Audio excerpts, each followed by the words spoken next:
Le face-à-face entre les députés et les membres du gouvernement débutera demain à l'Assemblée nationale et s'étalera sur 2 jours. Sur un plan d'ensemble, les députés décrient l'absence de prise de responsabilité des dirigeants face aux problèmes vécus à la base par la population. L'annulation à la dernière minute de la participation de l'armée française au grand défilé d'hier au stade Baré-Hammam Hamas n'est en relation avec les récentes révélations sur la nationalité française du président Ndjadouelna, selon un analyste de la vie nationale. À la une de l'actualité internationale en Biélorussie, le président bélarusse Alexandre Loukachenko a estimé ce jour que son pays bénéficiera de l'expérience des combattants du groupe paramilitaire russe Wagner, qu'il a accepté d'accueillir dans le cadre de l'accord ayant mis fin à leur rébellion en Russie.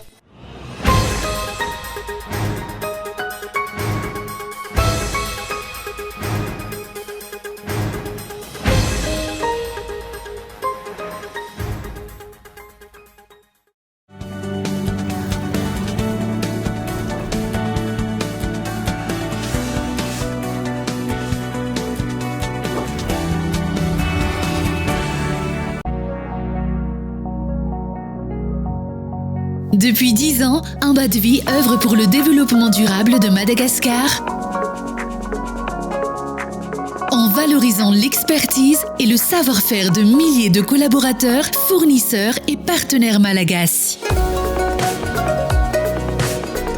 Cette année encore, Un bas de vie est fier de célébrer avec vous la fête de l'indépendance et souhaite un joyeux Assalamanch à tous les Malagasy.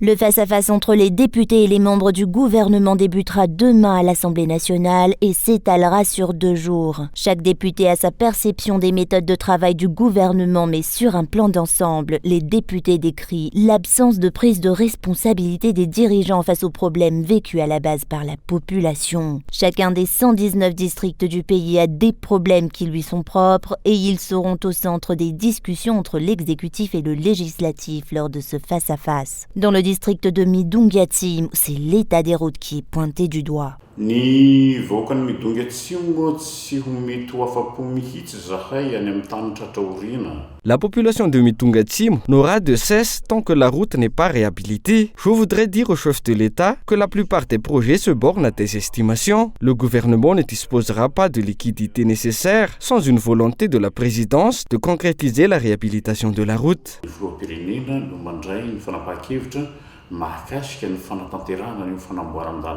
Les membres du gouvernement feront le rapport d'exécution du programme du gouvernement conformément aux articles 101 et 102 de la Constitution durant ces 2 jours à Tsimbazaz.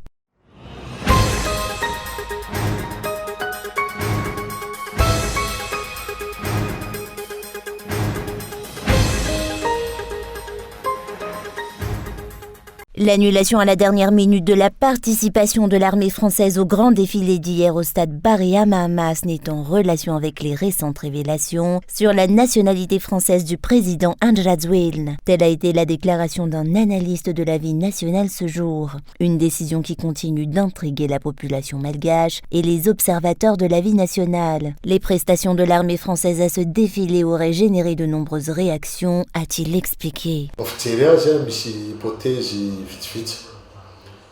L'hypothèse aloha ankapobeny dia hoe diverses hypothèses peuvent être avancées. L'hypothèse générale repose sur les débats concernant la nationalité française du président. Je ne dirais pas que c'est le président de la République qui détient cette nationalité française, mais le citoyen Ndjadouelna. C'est probablement à cause de sa nationalité française que l'armée française n'a pas participé au grand défilé. Cela aurait pu être mal interprété par la population. La seconde hypothèse avance que certains généraux s'y sont opposés, toujours suite à cette affaire de nationalité française.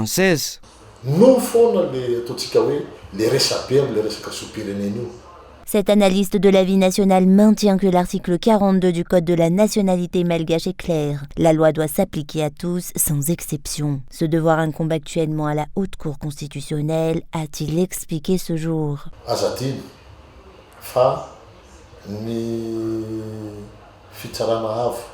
N'oubliez pas que la Haute Cour constitutionnelle a toujours été à l'origine des crises qui se sont succédées dans notre pays. Il ne faut pas oublier que le président de la HCC en 2002 a été à l'origine du trouble de 2002. C'est arrivé lorsqu'ils ont publié des résultats qui ont été contestés. Ce que j'essaie de vous dire, c'est que personne n'est au-dessus de la loi. Tout le monde doit se soumettre à la loi. Les autorités judiciaires du pays doivent faire appliquer la loi afin d'éviter que les crises précédentes ne se reproduisent, selon cet analyste de la vie nationale.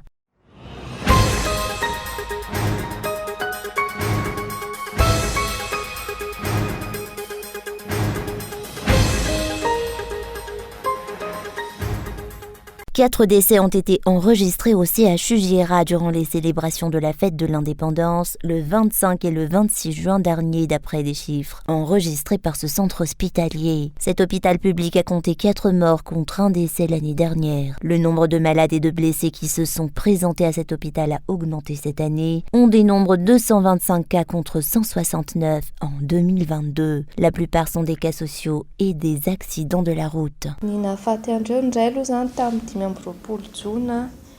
Un de ces décès est un cas social de 25 juin. En ce qui concerne les 3 autres décès, l'un est un cas social, le décès d'un jeune de 18 ans. Les 2 autres décès font suite à un accident de la route dans la section des urgences le 25 juin. L'on compte 10 cas sociaux admis d'urgence à l'hôpital et 12 accidents de la route, 6 accidents domestiques et 2 accidents qui sont survenus dans les routes. 2 cas sociaux et 5 accidents de la route ont été enregistrés le 26 juin.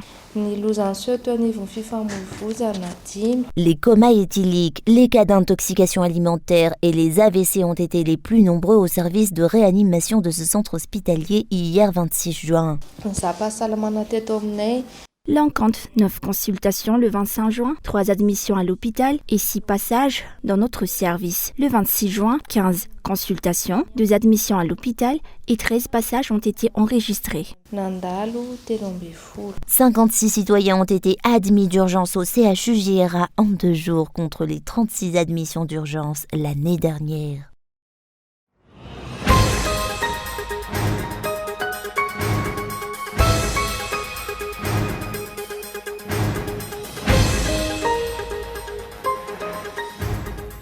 Le prix du tabac a augmenté depuis la semaine dernière, notamment le Meliamen et le Good Look. Le Good Look a connu une augmentation de 1500 arrières le paquet et une hausse de 15 000 arrières par cartouche. Une cartouche de Good Look coûte actuellement 65 000 arrières contre 55 000 arrières auparavant. Les raisons de cette augmentation du prix des cigarettes dans le pays demeurent inconnues. Les grossistes affirment que les sociétés productrices de tabac auprès desquelles ils s'approvisionnent en cigarettes n'en fournissent plus depuis quelque temps.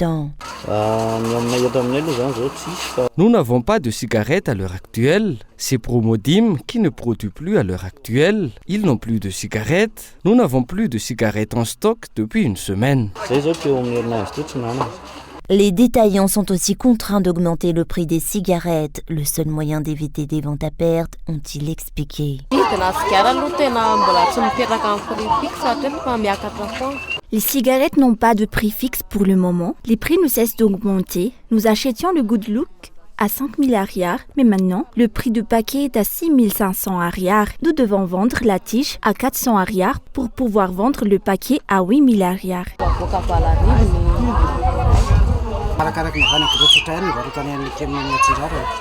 Le prix imposé par les détaillants dépend toujours du prix fixé par les grossistes. J'ai acheté la cartouche à 66 000 arrières et je vends au détail à 400 arrières la tige de cigarette. Une cartouche coûtait 55 000 arrières auparavant. En dépit de cette augmentation du prix des cigarettes, les fumeurs ne sont pas décidés à arrêter de fumer. Ils comptent néanmoins baisser leur consommation. Certains ont décidé de changer de marque de cigarettes. Ils opteront désormais pour les moins chères. Je fume quand même, vu que j'en ai appris l'habitude. Les prix ont augmenté, le mélia coûtait 250 arrières, il coûte désormais 300 arrières. Je fume environ 10 tiges de cigarettes par jour. Je baisse actuellement ma consommation à 5 tiges par jour. Je dois m'y adapter, vu que le prix des cigarettes a beaucoup augmenté.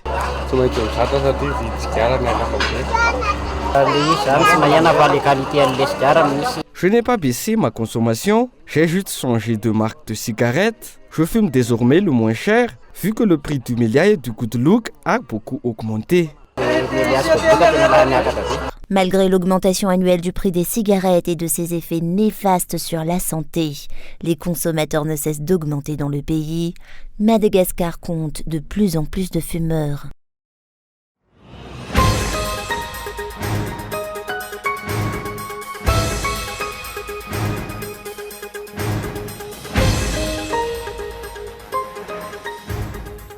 Les planteurs de vanille dans le Fukuntan de Marangbat, commune de Taradzmok, dans le district de Mantsara, se disent totalement déçus du régime actuel. Vu que les ventes stagnent, personne n'achète leur vanille. L'actuel président de la République avait promis une augmentation du prix de la vanille verte à 75 000 arrières le kilo. Or, c'est le contraire que les planteurs de vanille doivent actuellement subir. La vanille verte est désormais vendue entre 2000 et 1000 arrières le kilo, et même à ce prix, les planteurs ne trouvent toujours pas preneur.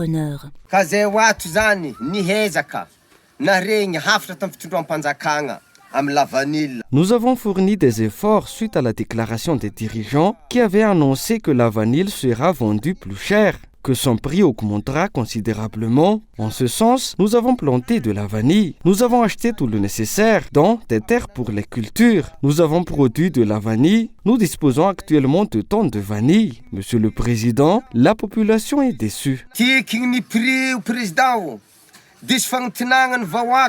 Le Conseil des ministres du 3 août 2022 avait maintenu le prix de la vanille verte à 75 000 arrières le kilo et à $250 le prix plancher de la vanille à l'exportation. La filière vanille dépérit partout dans l'île, au niveau des 4 régions productrices dans la partie nord et nord-ouest de l'île, dont la région Diana, Sava et Sofia.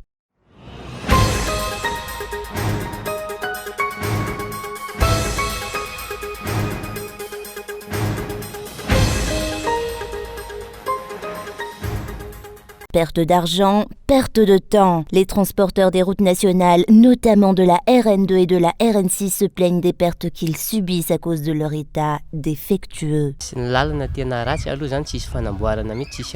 Les routes sont très mauvaises. Elles ne font l'objet d'aucun entretien. Il faut 12 heures pour rejoindre Thomassen contre 8 heures avant. À cause du mauvais état des routes, l'insécurité ne cesse de se développer. Les transporteurs ne sont pas les seuls concernés car les passagers sont aussi en proie à des angoisses dues à l'insécurité qui prévaut quand ils empruntent ces routes.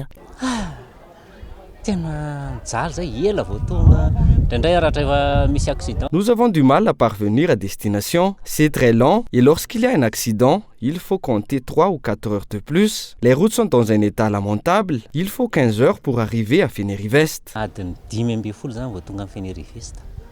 Si les réclamations concernant l'état des routes nationales pullulent en général, la route nationale numéro 6 Antsuibe-Futakamband et le tronçon reliant Ambilbe à Antsranen ainsi que la route nationale numéro 2 Antananarivo-Muramanga sont les plus sujets à critiques.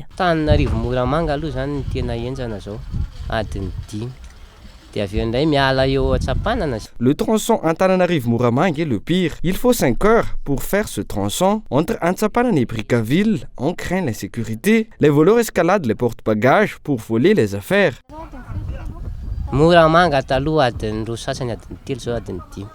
Des terrassements étaient en cours sur une partie de la RN6, mais ils ont été interrompus. Les dirigeants renvoient la balle aux techniciens et aux transporteurs pour justifier l'état lamentable des routes. En tout cas, ce sont les usagers qui en font les frais.